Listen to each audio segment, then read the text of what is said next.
छिंदवाड़ा जिला को कल समझा था, उसी को आज आगे बढ़ाएंगे। कल पर्यटन स्थल हमने तामिया के बारे में जाना, आज उसी पर्यटन स्थल को आगे विस्तार से समझेंगे। तामिया के बाद आज हम चलेंगे कि कौन से और पर्यटन स्थल हैं जो छिंदवाड़ा जिला में प्रसिद्ध हैं। चलिए हम प्रारंभ करते हैं छिंदवाड़ा जिले में कौन कौन से पर्यटन स्थल हैं। तो छिंदवाड़ा जिले के प्रमुख पर्यटन स्थल में ये हमने तहसील को दिखाए हैं। छिंदवाड़ा जिले में 14 तहसीलें आती हैं और 11 विकासखंड छिंदवाड़ा जिले में है। यह छिंदवाड़ा जिला जो प्रसिद्ध है, किसके लिए प्रसिद्ध है? रंगीन संगमरमर के लिए प्रसिद्ध है, रंगीन कपास के लिए प्रसिद्ध है, संतरा मंडी के लिए प्रसिद्ध है। बोलेंगे छिंदवाड़ा जिला किस लिए प्रसिद्ध है? रंगीन संगमरमर। किसके लिए? रंगीन संगमरमर और रंगीन कपास। इसलिए रंगीन कपास और संतरा मंडी, इसलिए संतरा मंडी। यह छिंदवाड़ा जिला के प्रसिद्ध प्रमुख प्रसिद्ध चीजें हैं। रंगीन संगमरमर हो गया, रंगीन कपास हो गया, संतरा मंडी हो गई, ये छिंदवाड़ा की प्रसिद्धि के कारण है। आगे चलेंगे पर्यटन स्थल में। सबसे पहले हम चालू करेंगे कौन सा किला? देवगढ़ का किला। कौन सा किला? देवगढ़ का किला। और यह देवगढ़ का किला किस तहसील में आता है? मोखेड़ तहसील। कौन सी तहसील? मोखेड़ तहसील। देवगढ़ का किला किस तहसील में आता है? मोखेड़ तहसील। यह देवगढ़ का किला एक बड़ा ही सुंदर किला है, मोखेड़ तहसील में आता है। छिंदवाड़ा जिले से लगभग 50 किलोमीटर दूर स्थित है। छिंदवाड़ा जिले से लगभग कितने दूर स्थित है? 50 किलोमीटर। अगर यहाँ पे आप जाना चाहें तो लगभग यह 50 किलोमीटर दूर स्थित है, मोखेड़ तहसील में स्थित है। मोखेड़ से लगभग पास में ही है, लगभग 20 किलोमीटर पर। और यह देवगढ़ के किले का निर्माता कौन है? राजा जाटव। कौन है? राजा जाटव। जो राजा जाटव जिसने यह किले की स्थापना की और बहुत सारे युद्ध किए इन्होंने, और इन्होंने ही राजा ग्वालिस को हराया था, जो राष्ट्रकूट वंश का राजा था। कौन सा वंश का? राष्ट्रकूट वंश का राजा था। उस राजा का नाम क्या है? राजा ग्वालिस। क्या नाम है? राजा ग्वालिस। और राजा ग्वालिस को किसने पराजित किया था? राजा जाटव ने। और गोंड वंश की स्थापना की थी। कौन सी वंश की? गोंड वंश की। यह देवगढ़ का किला को उन्होंने बनवाया। किन्होंने बनवाया देवगढ़ के किले को? राजा जाटव। यह कहाँ स्थित है? तो पहाड़ी पर। एक पहाड़ी है और पहाड़ी की ऊंचाई पर स्थित एक किला है। आप सोचेंगे ये बहुत ऊंचाई पर पहाड़ी है, उस पहाड़ी की ऊंचाई लगभग 350 मीटर है। पहाड़ी की ऊंचाई कितनी है? 350 मीटर ऊंचाई पर यह किला स्थित है। बड़ा सुंदर किला है देवगढ़ का किला, पहाड़ी पर स्थित है। कहा जाता है कि यह किला पर आप आक्रमण नहीं कर सकते, आक्रमण करना कठिन है। यह किला बड़ा सुरक्षित किला की श्रेणी में शामिल है। इसमें आक्रमण नहीं किया जा सकता। क्यों नहीं किया जा सकता?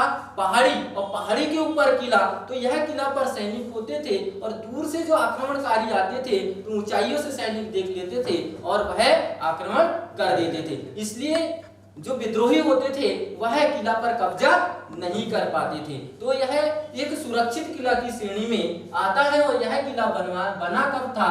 16वीं शताब्दी। है ना, एग्जाम में 15वीं भी मिलेगा तो भी आंसर मार दे। आया समझ में? अगर 16वीं शताब्दी नहीं मिला तो क्या आएगा? 15वीं शताब्दी। कौन सी शताब्दी? 15वीं शताब्दी में। यह किले में आप जब घूमने जाओगे तो यहाँ आप देखोगे कौन सा टांका? मोती टांका। कौन सा टांका? मोती टांका। मोती टांका है। टांका कहे तो एक कुंड है, बहुत गहराई। आज भी आप यहाँ घूमने जाओगे तो बीच में, किला के बीच में एक टांका जैसा कुआं बना हुआ है जिसमें आज भी पानी है। और वह पानी थोड़ा कैसा दिखाई देता है? आपने देखे होंगे हरा कलर का। कौन सा कलर का? हरा कलर का। कुछ लोगों को यह मान्यता प्राप्त है कि कहा गया है कि इसी टांका में या इसी कुआं में पारस पत्थर डाला गया।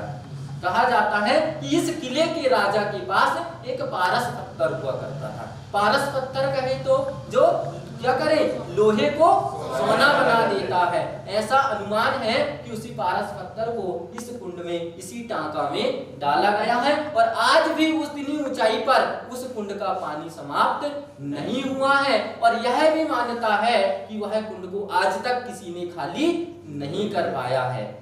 आगे चलेंगे तो यहाँ कौन सा टांका मिला? मोती टांका। उसके बाद कचहरी। क्या देखने के लिए मिलेगी? कचहरी। इसके बाद नक्कार खाना, कौन सा खाना? नक्कार खाना। और क्या मिलेगा? हमाम। क्या मिलेगा? हमाम। और कौन सा?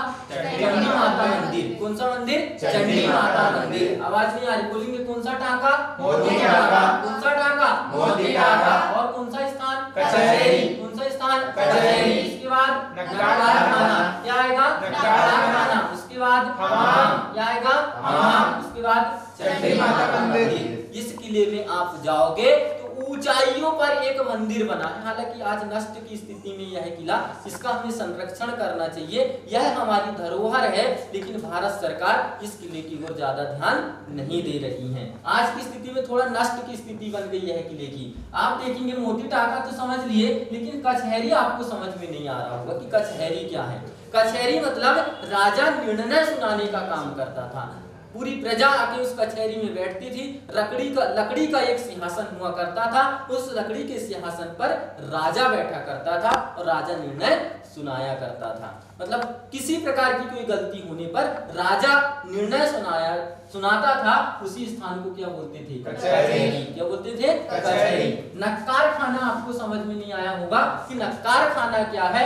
नक्कार खाना एक स्थान है, किले के अंदर जाते हैं तो एक गेट बना हुआ है और उसी गेट पर सैनिक सिपाही खड़े होते थे। जैसे कोई विद्रोही या कोई बाहरी सेना आक्रमण करती थी तो वह सैनिक लोग अपने राजा को सूचना देते थे, या फिर राजा जब अंदर आते थे तो वह सैनिक सूचना देते थे अंदर कि राजा किले के अंदर आने लगे हैं, तो उनके स्वागत के लिए तैयारियां हो जाती थी। उसी को हम बोलते थे नक्कार खाना। क्या बोलते थे? नक्कार खाना।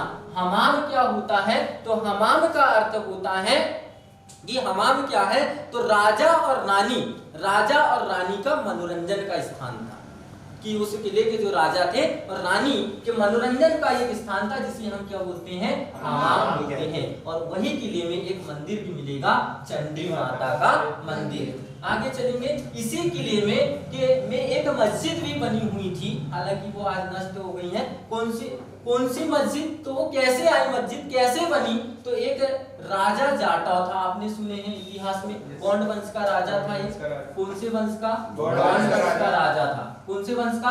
गोंड वंश का। गोंड वंश का राजा कौन था? राजा जाटव। उसका प्रपुत्र कौन था? कोकबा द्वितीय। कौन था? कोकबा द्वितीय। तो राजा जाटव की हो जाती है क्या?